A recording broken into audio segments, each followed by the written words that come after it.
Audio 2 पुस्तक का नाम उपासना जीवन की अनिवार्य आवश्यकता। लेखक वेदमूर्ति तपोनिश, पंडित श्री राम शर्मा आचार्य। परमात्मा से तादात्म्य होना आत्मा का विशाल बनने की प्रक्रिया है। अहंकार मिटाए बिना मनुष्य का पारलौकिक हित संपन्न नहीं होता। मनुष्य अपने आप को भुलाता है तो वह संपूर्ण विश्व को ही आत्म स्वरूप में देखने लगता है। सब उसे अपने ही नाना रूप दिखते हैं। जब सब अपने ही होंगे तो फिर किसी के साथ ना तो छल होगा, ना कपट, ना क्रोध आवेगा, ना प्रतिशोध की भावना। सबके सुख में सुख मिलेगा, सब प्यारे बनेंगे, सब संबंधी से जान पड़ेंगे। इस आंतरिक विशालता में ही जीवात्मा का सच्चा आनंद, सच्चा संतोष और तृप्ति मिलती है। यह स्थिति पाकर मनुष्य का जीवन सार्थक हो जाता है। मनुष्य आनंद से उत्पन्न हुआ है, पर बीच में मार्ग भटक जाने के कारण वह दुखग्रस्त हो जाता है। फिर से सही रास्ते पर आने और अंत में उसी में विलीन हो जाने के लिए ईश्वर को जानना आवश्यक हुआ। परमात्मा संपूर्ण सृष्टि का मूल है। उसे जानने से ही आंतरिक प्यास बुझती, संतोष मिलता और सद्गति मिलती है। इससे अन्यंत्र आत्मकल्याण का मार्ग नहीं। परमात्मा की शरणागति पाए बिना मनुष्य जीवन जैसा बहुमूल्य अवसर भी बेकार में ही बीत जाता है।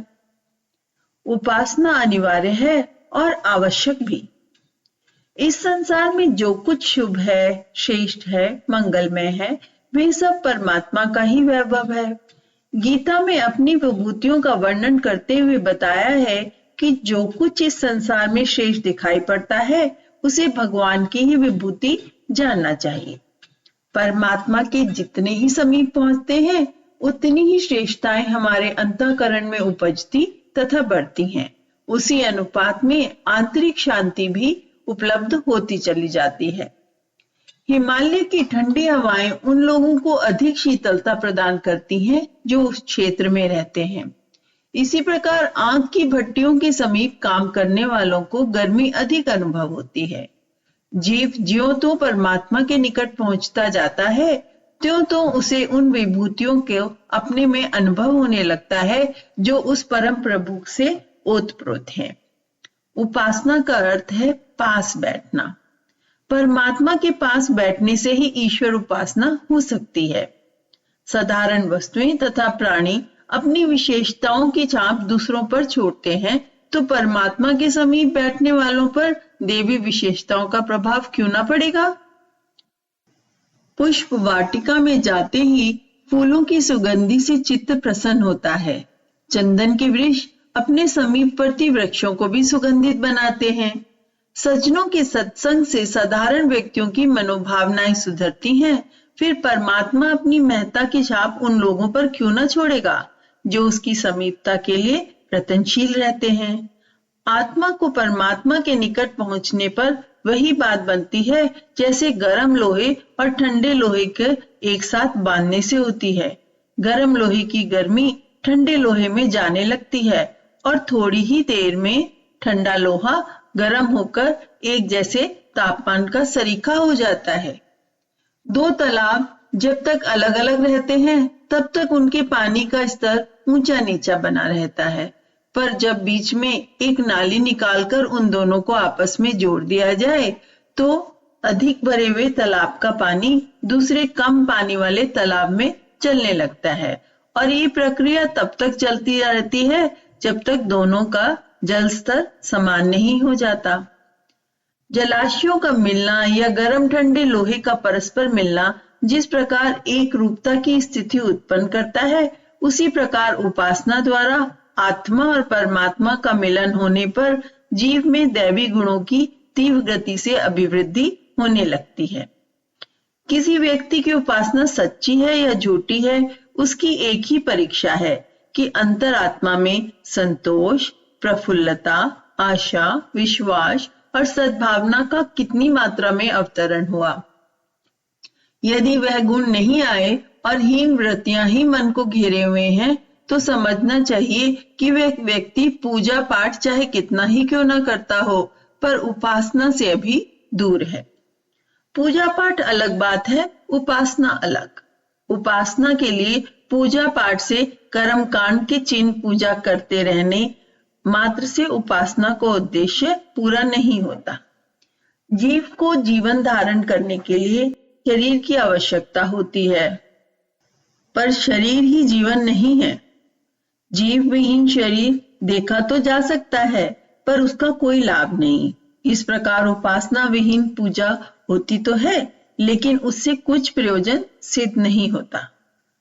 आत्मा जब परमात्मा की गोदी में बैठता है तो उसे प्रभु की सहज करुणा और अनुकंपा का लाभ मिलता है।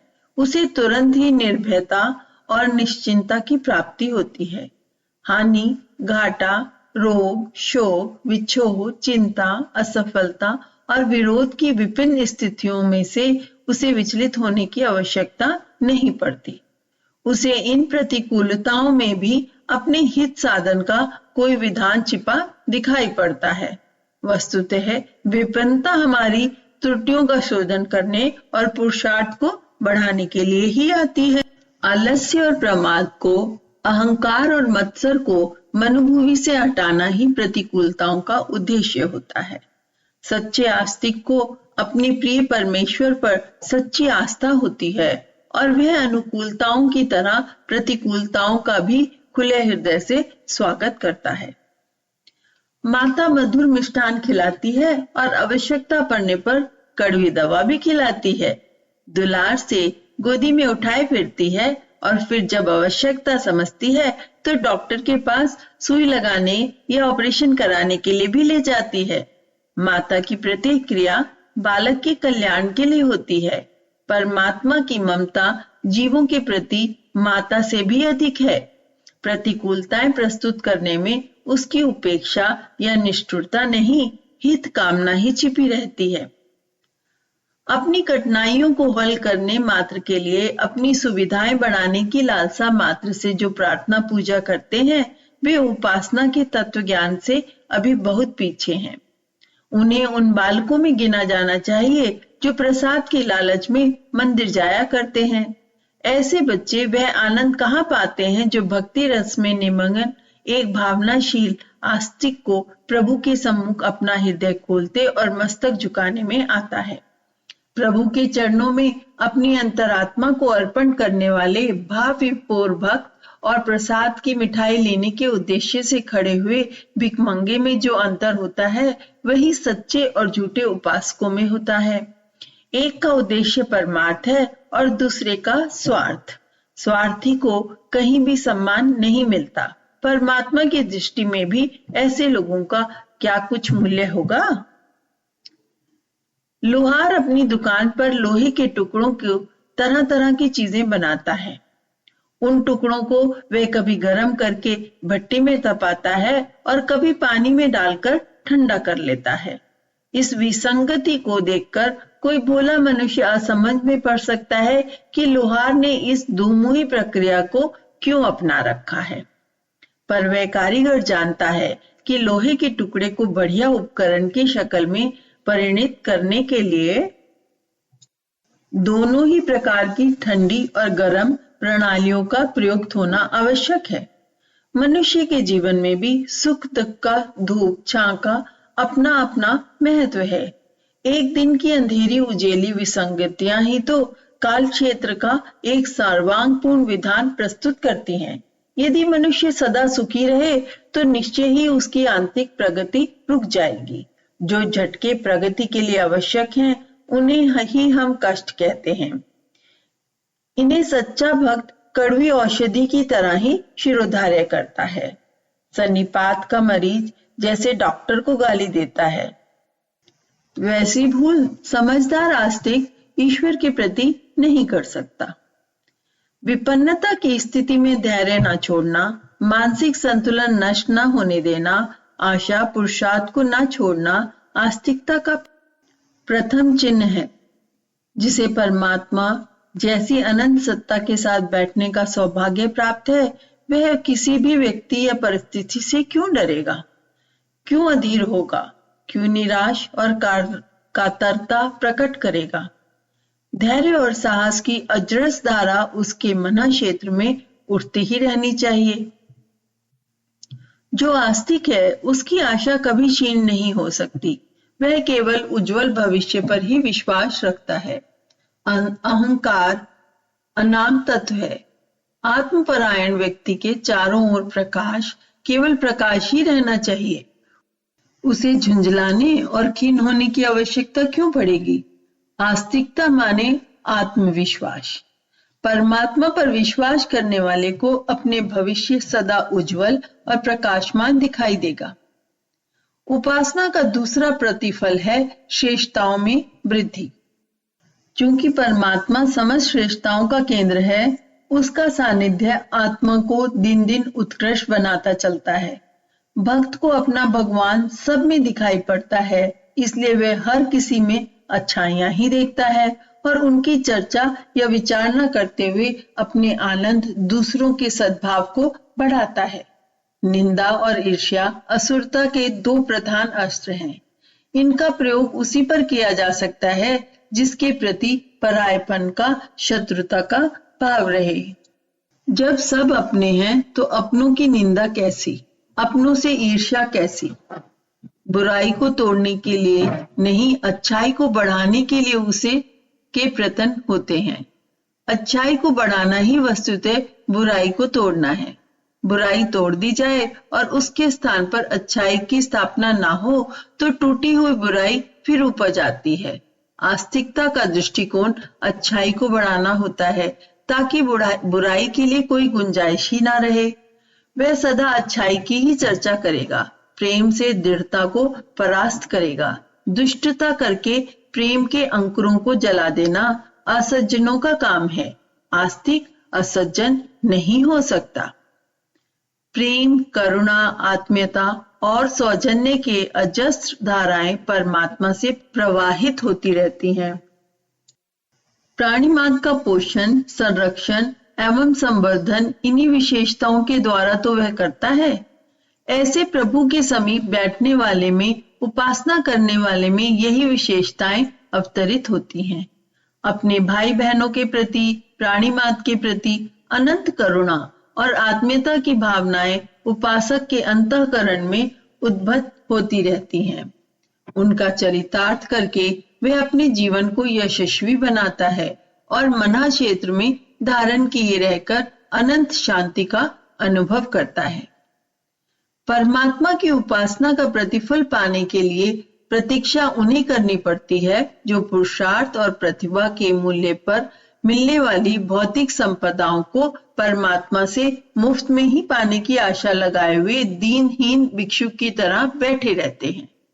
जिन्हें प्रेम और उत्सर्ग की उच्च भावनाओं से प्रेरित होकर प्रभु के चरणों में बैठने की आकांक्षा हो, उन्हें अपने प्रियतम का प्रतिपादित प्रेम प्राप्त करने के लिए क्षण भर भी प्रतीक्षा नहीं करनी पड़ती। उपासना वासना की आग से बुझती है, तृष्णा की जलन को शांत करती है, चिंता, भय और घृणा की उन व्यवस्थाओं को हटाती है जो मानव जीवन को निरंतर अशांत बनाए रहती हैं। उपासना और आत्म शांति एक ही वस्तु के दो पहलू हैं। आत्मा अपनी उद्गम सत्ता परमात्मा की ओर उन्मुख होगी तो निश्चय ही आपके मन में शांति होगी, उसका प्रकाश मिलेगा। परमात्मा का प्रकाश पड़ने पर आत्मा भी अपने सच्चित आनंद स्वरूप के साथ प्रकाशमान दिखती है। ऐसे प्रकाशमान जीवन में नर से नारायण की, पुरुष से पुरुषोत्तम की, आत्मा से परमात्मा की प्रत्यक्ष परिणति दृष्टिगोचर होती है। इसलिए उपासना को मानव जीवन की सर्वोपरि बुद्धिमत्ता माना जाता है। उपासना का विश्लेषण, उपासना का स्वरूप ईश्वर का नाम, जप, ध्यान, पूजन, दर्शन, स्तवन, कीर्तन आदि के विधि विधानों के साथ सामने आता है। इस अर्चा विधान में जो समय लगता है उसमें हमारी भावनात्मक चेतना ईश्वर को स्मरण करने, उसकी समीपता अनुभव करने में लगी रहती है। यदि वह भावना पूर्वक किया गया है तो भजन समाप्त होने के बाद भी दिन भर उसका अनुभव होता रहता है। एक बार नशा पी लेने पर उसकी खुमारी दिन भर बनी रहती है। इसी प्रकार एक बार या कई बार ईश्वर का स्मरण पूजन करने का उपासना विधान प्रयुक्त किया जाए तो वह समाप्त हो जाने पर भी परमात्मा के सानिध्य के साथ उत्पन्न होने वाली उत्कृष्ट भावनाएं बनी रहती हैं और मनुष्य अपनी विचारना एवं कार्य पद्धति वैसी ही बनाता है जैसे कि ईश्वर के दरबार में बार बार बैठने वाले दरबारी को अपने पद और स्तर के अनुरूप रखनी ही पड़ती है। राजा के दरबारी मंत्री मोह साहिब और अपने पद गौरव गिराने वाले ओछे काम नहीं करते। फिर ईश्वर के दरबार में उसकी समीपता में बार बार रहने वाला व्यक्ति दुष्कर्म करने वाली एवं दुर्बुद्धि अपनाने की भूल भी कैसे कर सकता है।